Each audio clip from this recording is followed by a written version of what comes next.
नमस्कार, आपका स्वागत है ट्रांसपोर्ट इमेज में। मैं हूं विदिशा। आइए नजर डालते हैं अब तक के अहम खबरों पर।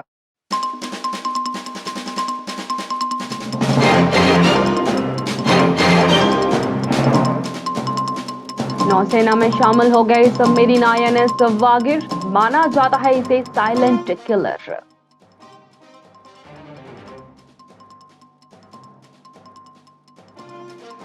हिमाचल में बाघ की दस्तक। सिंबलबाड़ा नेशनल पार्क के पास मिले पैरों के निशान।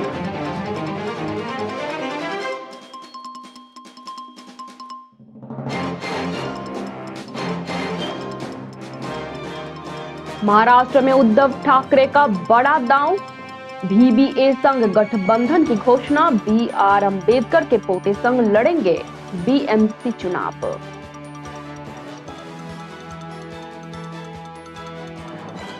गाजियाबाद में पकड़ा गया पाकिस्तान का ट्रेड पक्षी। पूछताछ में जुटी खुफिया एजेंसी।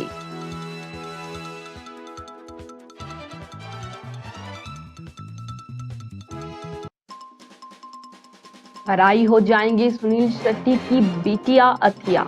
खास मेहमानों के बीच होंगे फेरे।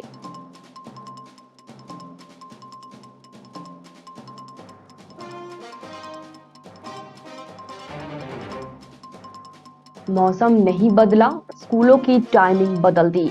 ऐसे स्कूलों पर प्रशासन करेगा कार्रवाई।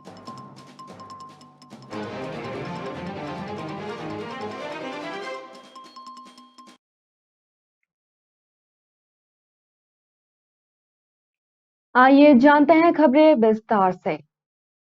तलवारी श्रेणी की पनडुब्बियों की 5वीं पनडुब्बी INS बागिर को आज यानी कि सोमवार को भारतीय नौसेना में शामिल कर लिया गया। इससे नौसेना की और अधिक बल की ताकत और बढ़ेगी। भारतीय नौसेना के अनुसार पनडुब्बी दुश्मन को रोकने की भारतीय नौसेना की क्षमता में इजाफा करके भारत के समुद्री हितों के आगे बढ़ाएगी। ये संकट में समय में निर्णायक वार करने के लिए खुफिया निगरानी और टोहरी अभियान के संचालन में भी मददगार साबित होगी। कलवारी श्रेणी की पनडुब्बियों की 5वीं सबमरीन INS वागिर को सोमवार को भारतीय नौसेना में शामिल कर लिया गया। भारत में इन पनडुब्बियों का निर्माण फ्रांस से प्रौद्योगिकी हस्ताक्षर के साथ Mazagon dock shipbuilders limited द्वारा किया जा रहा है। सबमरीन बागिर को नौसेना अध्यक्ष एडमिरल R हरिकुमार की उपस्थिति में एक समारोह में नौसेना में शामिल कर लिया गया। वागिर के शामिल होने पर नौसेना ने कहा कि पनडुब्बी भारतीय नौसेना की क्षमता को बढ़ावा देगी ताकि दुश्मन को रोकने में भारत के समुद्री हितों को आगे बढ़ाया जा सके और संकट के समय में निर्णायक वार के लिए खुफिया निगरानी और टोही का संचालन किया जा सके। बागिर का अर्थ रेत शार्क है, जो तत्परता और निडरता का प्रतिनिधित्व करता है। ये दो गुण एक पनडुब्बी को लोकाचार के पर्याप्त है। नौसेना ने कहा कि दुनिया के कुछ बेहतरीन सेंसर से लैस इसके हथियार पैकेज में पर्याप्त वायर गाइडेड टर्पीडो और सतह से सतह पर मार करने वाली मिसाइलें शामिल है, जो दुश्मन के बड़े से बड़े वेसर को बेसरदार कर सकती है। नौसेना ने कहा कि पनडुब्बी में विशेष अभियानों के लिए समुद्री कमांडो को लॉन्च करने की क्षमता में भी है, और जबकि इसके शक्तिशाली डीजल इंजन साइलेंट मिशन के लिए बैटरी को जल्द से चार्ज किया जा सकता है।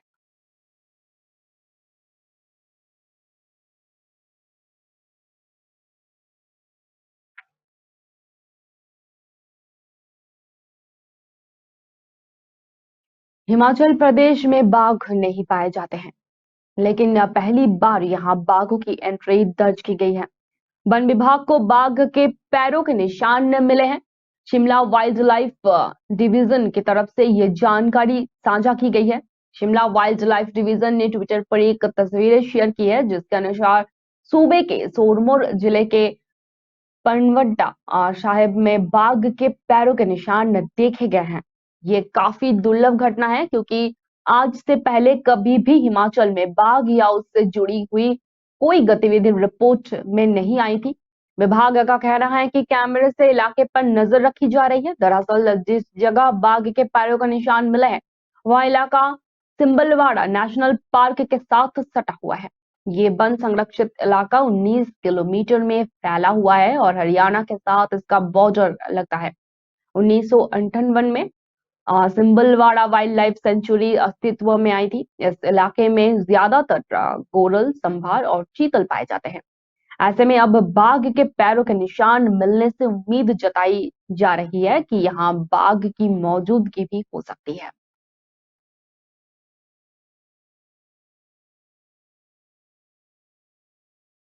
महाराष्ट्र के मुख्यमंत्री पद से हटाए जाने के महीने बाद शिवसेना के प्रमुख उद्धव ठाकरे ने आज बड़ा ऐलान किया है।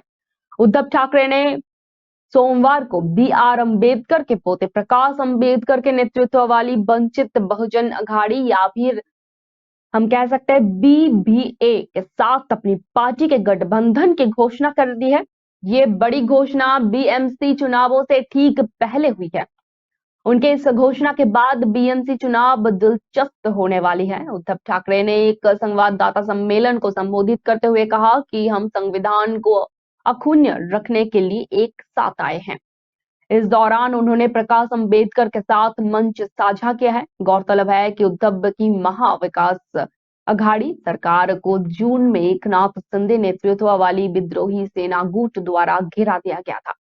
एमबीए गठबंधन के बारे में बात करते हुए प्रकाश अम्बेडकर ने कहा कि उन्हें उम्मीद है कि कांग्रेस और एनसीपी उनके बीबीए पार्टी को सहयोग के रूप में भी स्वीकार करते हैं। अम्बेडकर ने ईडी जैसी केंद्रीय एजेंसियों के दुरुपयोग को लेकर भी भाजपा सरकार पर हमला किया। वहीं उद्धव ने अम्बेडकर के बयान का जवाब दिया और बीबीए प्रमुख को आश्वासन दिया कि उनकी पार्टी को पूरे दिल से स्वीकार किया जाएगा। उद्धव ठाकरे ने आगे कहा है कि जब हमें एहसास हुआ कि धोखे की राजनीति हो रही है तो हम कांग्रेस एनसीपी के साथ आए। उनमें से किसी को भी आपके हमारे साथ आने में कोई समस्या नहीं है। हमने फैसला किया है कि हम अपने गठबंधन के सहयोगियों को ध्यान रखेंगे और अभी उद्धव ठाकरे एनडीए का हिस्सा होंगे।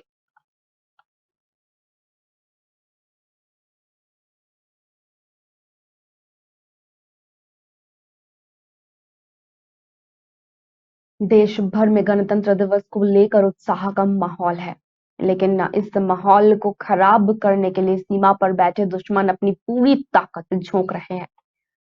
नादा मामला गाजियाबाद का ही जैसा, जहां पर पाकिस्तान का ट्रेड पक्षी पकड़ा गया है। ये कोई साधारण पक्षी नहीं है, बल्कि ये एक बाज है। आपको बता दें कि इस गेंदबाज को 26 जनवरी पर गड़बड़ी फैलाने की नियत से लगाया गया था। इस खतरनाक पक्षी को people for animal rending team ने पकड़ा है। इस पक्षी के साथ एक आरोपी को भी पुलिस ने पकड़ा है, जो पाकिस्तान की बॉर्डर से लगे क्षेत्र का रहने वाला है। पुलिस ने फिलहाल इस पक्षी को अपने कब्जे में ले लिया है। साधारण से देखा जाए तो ये पक्षी बड़ी गड़बड़ियों को भी अंजाम दे सकते हैं।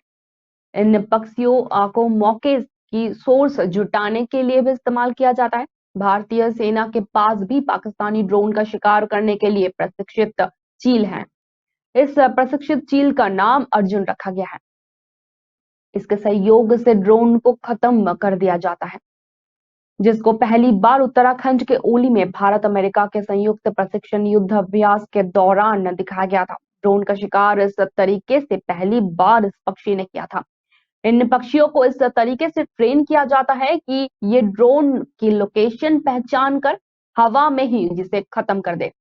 भारतीय सेना ने जम्मू कश्मीर और पंजाब में आए दिन ड्रोन के जरिए हमले होने की खबरों को संज्ञान में लेते हुए अर्जुन को तैयार किया है। अब एक ऐसा ही पक्षी गाजियाबाद में भी पकड़ा गया है, जो पाकिस्तान का बताया जा रहा है।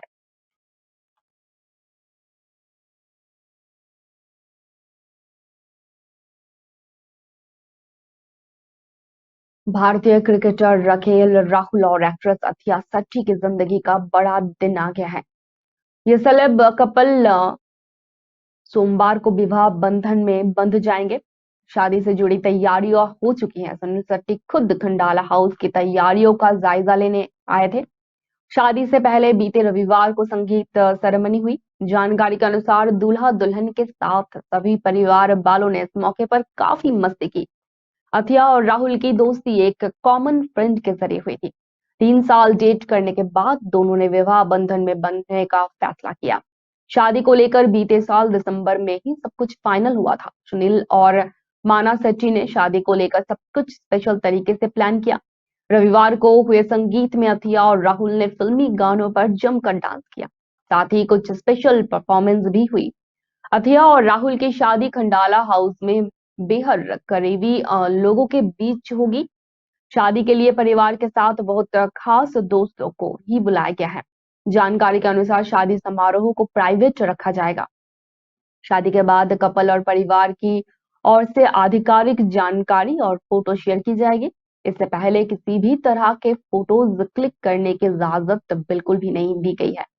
बताया जा रहा है कि शादी के बाद मुंबई में एक ग्रैंड रिसेप्शन प्लान किया गया है।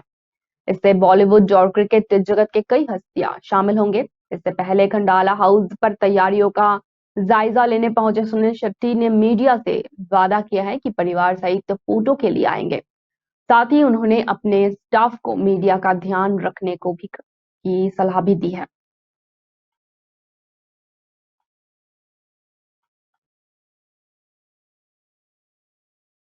पिछले दिनों सर्दी और कोहरे की वजह से बच्चों के स्वास्थ्य को देखते हुए स्कूलों की टाइमिंग बदल दिया गया था।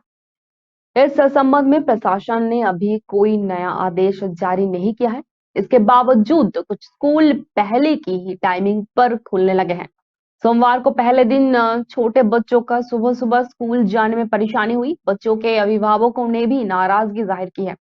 बेसिक शिक्षा अधिकारी ने ऐसे स्कूलों पर कार्यवाही के आदेश दिए हैं। पिछले दिनों दिल्ली, नोएडा और गाजियाबाद के 8वीं तक के स्कूल की टाइमिंग में बदलाव कर 10 बजे खोलने का आदेश दिया गया था। अभी सर्दी पड़ रही है और मौसम विभाग आने वाले दिनों में मैदानी इलाकों में बारिश होने की और सर्दी बढ़ने की भी चेतावनी दे चुके हैं। इसी को ध्यान में रखते हुए प्रशासन ने अभी स्कूलों की टाइमिंग में बदलाव नहीं किया है। गाजियाबाद के बीएसए विनोद मिश्रा ने बताया कि अभी सर्दी पड़ रही है, इसलिए सीबीएसई और आईसीएस मदरसा और माध्यमिक बोर्ड के कक्षा 1 से 8वीं तक के स्कूलों की टाइमिंग सुबह 10 बजे रखी गई है।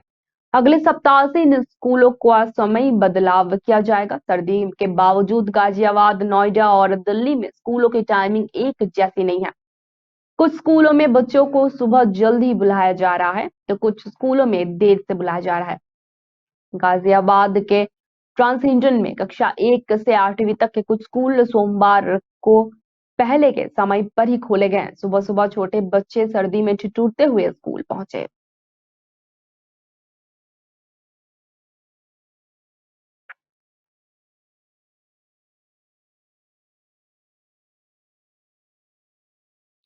प्रधानमंत्री नरेंद्र मोदी ने सोमवार को नेताजी सुभाष चंद्र बोस की 126वीं जयंती के अवसर पर अंडमान निकोबार द्वीप समूह में उन्हें समर्पित स्मारक के एक मॉड्यूल का वीडियो कॉन्फ्रेंस के जरिए उद्घाटन किया। साथ ही पीएम मोदी ने अंडमान निकोबार के 21 द्वीपों का शहीदों के नाम पर नामकरण किया। अब तक ये अनाम द्वीप थे, मगर आज से ये द्वीप परमवीर चक्र विजेताओं के नाम से जाने जाएंगे। वर्चुअली इस कार्यक्रम को संबोधित करते हुए पीएम मोदी ने कहा कि अंडमान की ये धरती वो भूमि है जिसके आसमान में पहली बार मुक्त तिरंगा फहरा था। इस मौके पर पीएम मोदी ने कहा कि आज के इस दिन को आजादी के अमृत काल के एक महत्वपूर्ण अध्याय के रूप में आने वाली पीढ़ियां याद रखेंगी। हमारी आने वाली पीढ़ियों के लिए ये द्वीप एक चिरंतन प्रेरणा का स्थल बनेंगे। मैं सभी को इसके लिए बहुत बहुत बधाई देता हूँ। उन्होंने आगे कहा कि अंडमान और निकोबार द्वीप समूह के 21 द्वीपों का नामकरण हुआ है। इन 21 द्वीपों को 21 परमवीर चक्र विजेताओं के नाम से जाना जाएगा। जिस द्वीप पर नेताजी सुभाष चंद्र बोस रहे थे, वहां पर उनके जीवन और योगदानों को समर्पित राष्ट्रीय स्मारक का अनावरण किया गया है। प्रधानमंत्री मोदी ने कहा है कि सेल्युलर जेल के कोठरियों में आज भी अप्रतिम पीड़ा के साथ साथ उस अभूतपूर्व जज्बे के स्वर सुनाई पड़ते हैं। अंडमान की ये धरती वो भूमि है जिसके आसमान में तिरंगा फहरा था पहली बार। इस धरती पर पहली आजादी और आजाद भारत सरकार का गठन हुआ था। इस सबके साथ अंडमान की इस धरती पर वीर सावरकर और उनके जैसे अगणित वीरों ने देश के लिए बलिदानों की पराकाष्ठा को छुआ था। दशकों से नेताजी के जीवन से जुड़ी फाइलों को सार्वजनिक करने की मांग हो रही है। ये काम भी देश ने पूरी श्रद्धा के साथ आगे बढ़ाया। आज हमारी लोकतांत्रिक संस्थाओं के सामने कर्तव्य पथ पर नेताजी की भव्य प्रतिमा हमें हमारे कर्तव्यों की याद दिला रही है। वहीं केंद्रीय गृह मंत्री अमित शाह ने कहा कि नरेंद्र मोदी ने प्रधानमंत्री बनने के बाद सम्मान के साथ देश के गौरव के सम्मान सुभाष बाबू की मूर्ति लगाने का काम किया। आज के दिन को पराक्रम के दिन घोषित करने का काम किया गया। ये दुर्भाग्य रहा कि सुभाष बाबू को भुलाने का बहुत प्रयास किया गया, मगर कहते हैं कि जो वीर होते हैं वो अपनी स्मृति के लिए किसी के मोहताज नहीं होते हैं, वो स्मृति उनके वीरता के साथ ही होती है।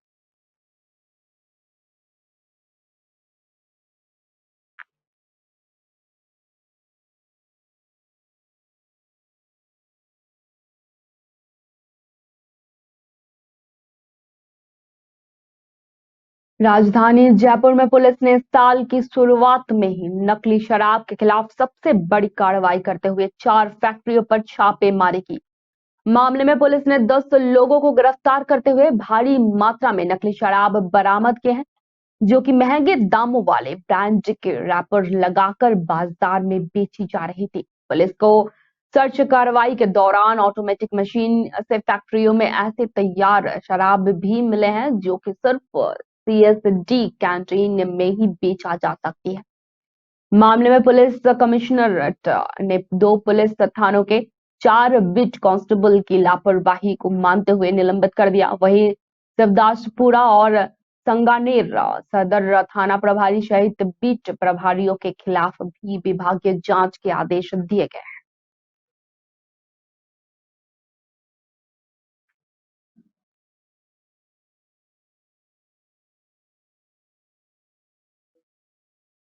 पाकिस्तान में बाढ़ के बाद बढ़ती महंगाई से कोहराम मचा हुआ है। हालात दिन पर दिन बदतर होते जा रहे हैं। कंगाल पाकिस्तान में आटे के लिए लोग सड़क पर मर रहे हैं। आटे के दाम रोज बढ़ रहे हैं, जिसकी वजह से पाकिस्तान सरकार के खिलाफ प्रदर्शन भी हो रहा है। लोगों के लिए रोजमर्रा का सामान खरीदना मुश्किल हो गया है। पाकिस्तान की स्थिति को देख लोग इस दूसरा श्रीलंका बता रहे हैं। बता दें कि श्रीलंका में आर्थिक स्थिति खराब होने के बाद वहां के लोग महंगाई से परेशान होकर सड़क पर उतर आए थे और राष्ट्रपति भवन तक में घुस गए थे। पाकिस्तान में बढ़ती महंगाई के चलते लोग भूखमरी से जूझ रहे हैं, लेकिन पाकिस्तान का एक तबका अपने ऐशो आराम पर खर्चे में कमी नहीं छोड़ रहा है। पाकिस्तान की एक न्यूज से पता चलता है कि आर्थिक संकट के बावजूद केवल पिछले 6 महीनों में 1.2 अरब अमेरिकी डॉलर की कारों का आयात किया गया। पाकिस्तानियों ने कारों को अन्य संबंधित सामानों के आयात पर 1.2 बिलियन डॉलर खर्च किए हैं।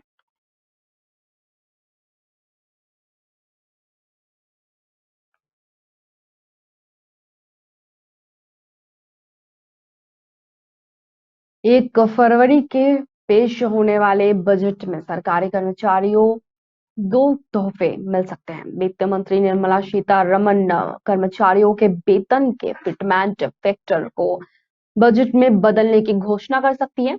इसके साथ ही हाउस बिल्डिंग अलाउंस एडवांस को भी बढ़ाकर 25 से 30 लाख रुपए किया जा सकता है। 2024 के आम चुनावों से पहले नरेंद्र मोदी सरकार का ये आखिरी पूर्ण बजट है।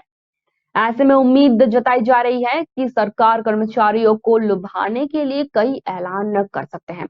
मनी कंट्रोल की एक रिपोर्ट के अनुसार 7वें वेतन आयोग के तहत सैलरी रिवीजन को लेकर लंबे समय से चर्चा चल रही है। सूत्रों का कहना है कि केंद्र सरकार के कर्मचारियों का सैलरी रिवीजन अगले वेतन आयोग में फिटमेंट फैक्टर के जरिए ही किया जा सकता है। सरकार का मानना यह भी है कि सरकारी कर्मचारियों के वेतन में हर 10 साल के बजाय हर साल इजाफा किया जाना चाहिए।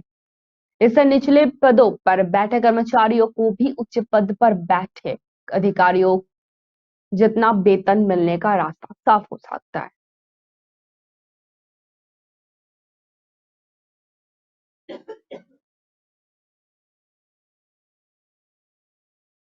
तुर्की और स्वीडन के संबंधों में इन दिनों तनाव बढ़ गए हैं। यहाँ स्वीडन में तुर्की के खिलाफ जबरदस्त विरोध प्रदर्शन का दौर जारी है। स्वीडन में शनिवार को स्टॉकहोम में तुर्की के खिलाफ विरोध प्रदर्शन के दौरान इस्लाम विरोधी चरमपंथियों द्वारा कुरान की एक प्रति जलाई गई। इस घटना के बाद इसके अंतर्राष्ट्रीय स्तर पर निंदा भी की गई। तुर्की ने इस घटना पर नाराजगी जताते हुए स्वीडन के रक्षा मंत्री के प्रस्तावित आंकड़ा यात्रा को एक तरफा तरीके से रद्द ही कर दिया और स्वीडन से कहा कि वो अपराधियों के खिलाफ आवश्यक कार्रवाई करें। तुर्की के अधिकारियों ने स्वीडन की राजधानी में अपने दूतावास के सामने शनिवार को विरोध प्रदर्शन करने के लिए दक्षिणपंथी स्वीडिश डैनिश राजनेता रासमस पुलदान को दी गई अनुमति की भी निंदा की। प्रदर्शन के दौरान पुलुदन ने इस्लाम पर तीखा हमला किया और एक लाइटर से कुरान में आग लगा दी। उन्होंने भीड़ से कहा, अगर आपको नहीं लगता है कि अभिव्यक्ति की स्वतंत्रता होनी चाहिए तो आपको कहीं और रहना होगा। मालूम हो कि स्वीडन में अभिव्यक्ति की स्वतंत्रता संविधान द्वारा निर्देशित है और लोगों को सार्वजनिक रूप से अपने विचार व्यक्त करने के लिए व्यापक अधिकार संविधान देती है। हालांकि हिंसा या अभद्र भाषा के लिए उकसाने की अनुमति नहीं है। पिछले साल पलूदन ने रमजान के मुस्लिम धर्म के पवित्र महीने के दौरान कुरान जलाने वाले अपने दौरे की घोषणा की थी। इसके बाद पूरे स्वीडन में दंगे भड़के उठे थे।